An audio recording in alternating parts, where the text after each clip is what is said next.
رسول اللہ صلی اللہ علیہ وسلم جب دھوتے یا جب نہاتے تو 1 صاع سے لے کر 5 مد تک پانی استعمال فرماتے تھے، اور جب وضو فرماتے تو 1 مد پانی سے۔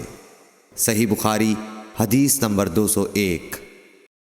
سعد بن ابی وقاص رضی اللہ تعالی عنہ رسول کریم صلی اللہ علیہ وسلم سے نقل کرتے ہیں کہ رسول کریم صلی اللہ علیہ وسلم نے موزوں پر مسح کیا۔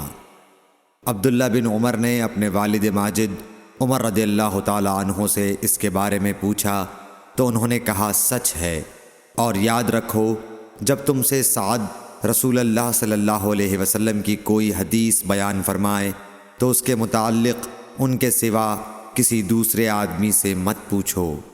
صحیح بخاری حدیث نمبر 202۔ ایک دفعہ آپ صلی اللہ علیہ وسلم رفع حاجت کے لیے باہر گئے تو مغیرہ پانی کا ایک برتن لے کر آپ کے پیچھے گئے۔ جب آپ قضائے حاجت سے فارغ ہو گئے تو مغیرہ نے آپ کو وضو کراتے ہوئے آپ کے اعضائے مبارکہ پر پانی ڈالا۔ آپ نے وضو کیا اور موزوں پر مسح فرمایا۔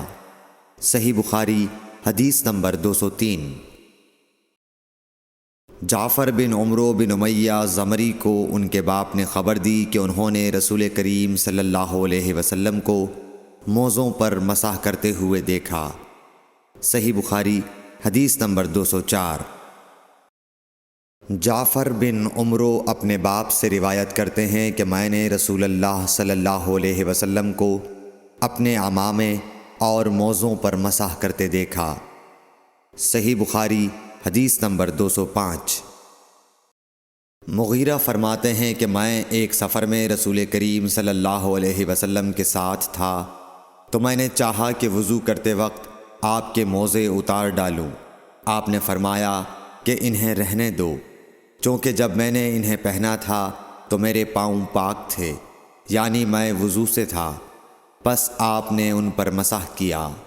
صحیح بخاری حدیث نمبر 206۔ رسول کریم صلی اللہ علیہ وسلم نے بکری کا شانہ کھایا، پھر نماز پڑھی اور وضو نہیں کیا۔ صحیح بخاری حدیث نمبر 207۔ جعفر بن عمرو بن امیہ نے اپنے باپ عمرو سے خبر دی کہ انہوں نے رسول اللہ صلی اللہ علیہ وسلم کو دیکھا کہ آپ بکری کے شانے سے کاٹ کاٹ کر کھا رہے تھے۔ پھر آپ نماز کے لیے بلائے گئے تو آپ نے چھری ڈال دی اور نماز پڑھی، نیا وضو نہیں کیا۔ صحیح بخاری حدیث نمبر 208۔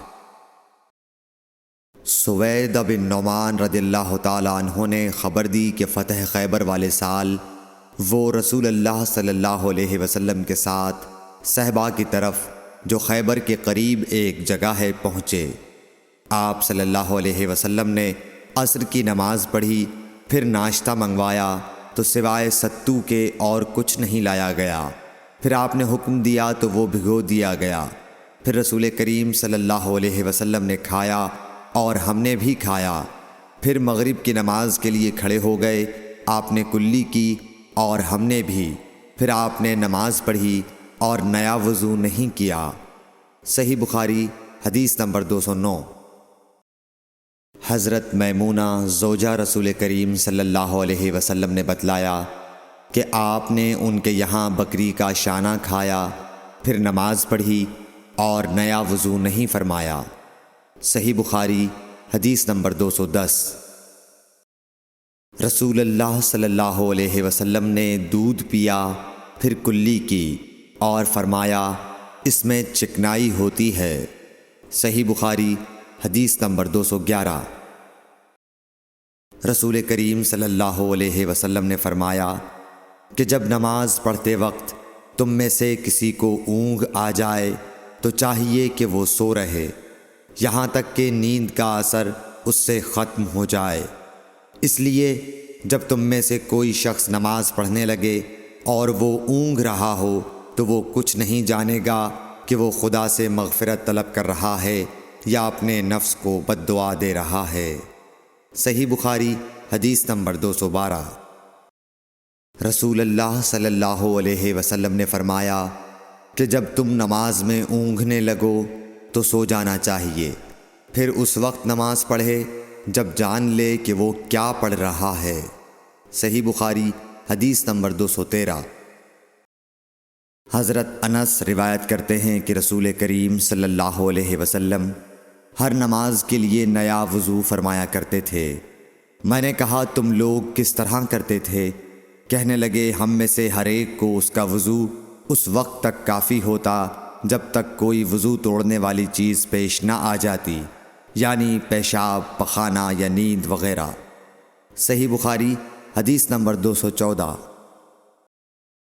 سوید بن نعمان رضی اللہ تعالی عنہ نے بتلایا کہ ہم خیبر والے سال رسول اللہ صلی اللہ علیہ وسلم کے ہمراہ جب صحبہ میں پہنچے تو رسول کریم نے ہمیں عصر کی نماز پڑھائی۔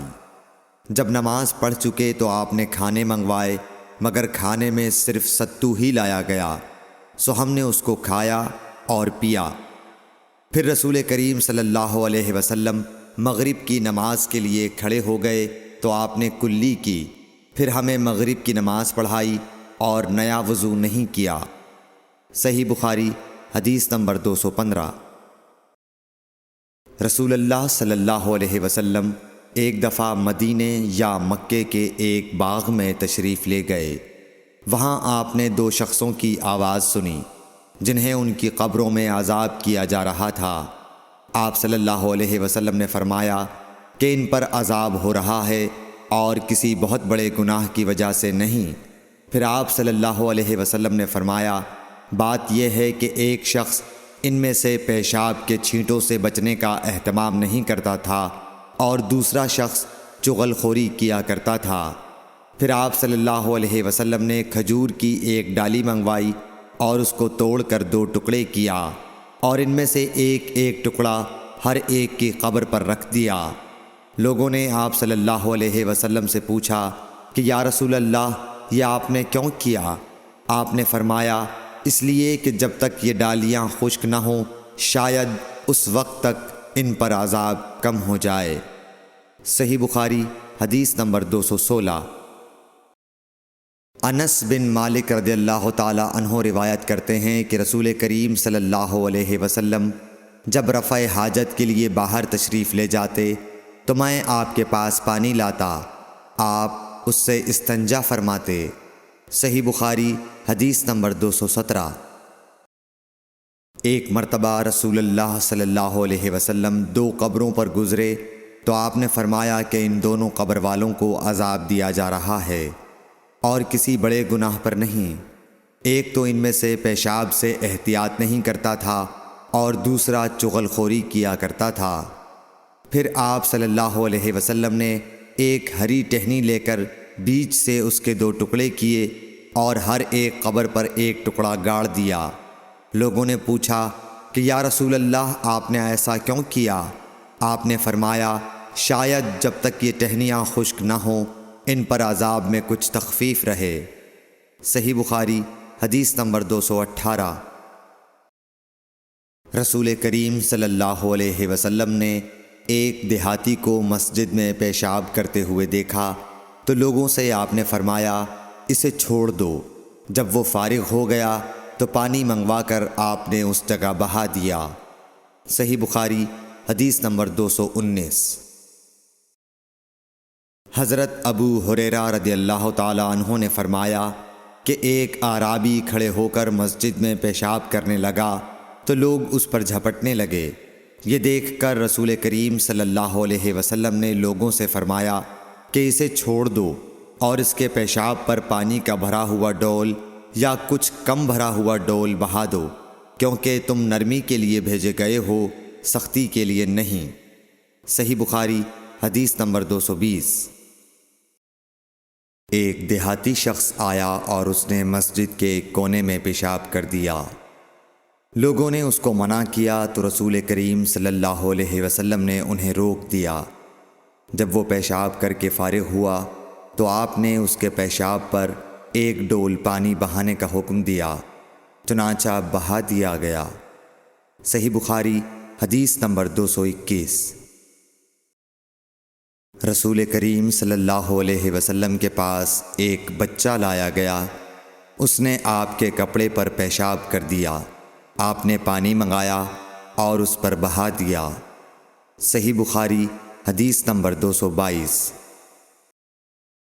ام قیس بنت محصن نامی ایک خاتون رسول کریم صلی اللہ علیہ وسلم کی خدمت اقدس میں اپنا چھوٹا بچہ لے کر آئیں جو کھانا نہیں کھاتا تھا، یعنی شیر خوار تھا۔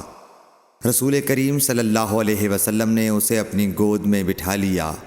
اس بچے نے آپ کے کپڑے پر پیشاب کر دیا۔ آپ صلی اللہ علیہ وسلم نے پانی منگا کر کپڑے پر چھڑک دیا اور اسے نہیں دھویا۔ صحیح بخاری حدیث نمبر 223۔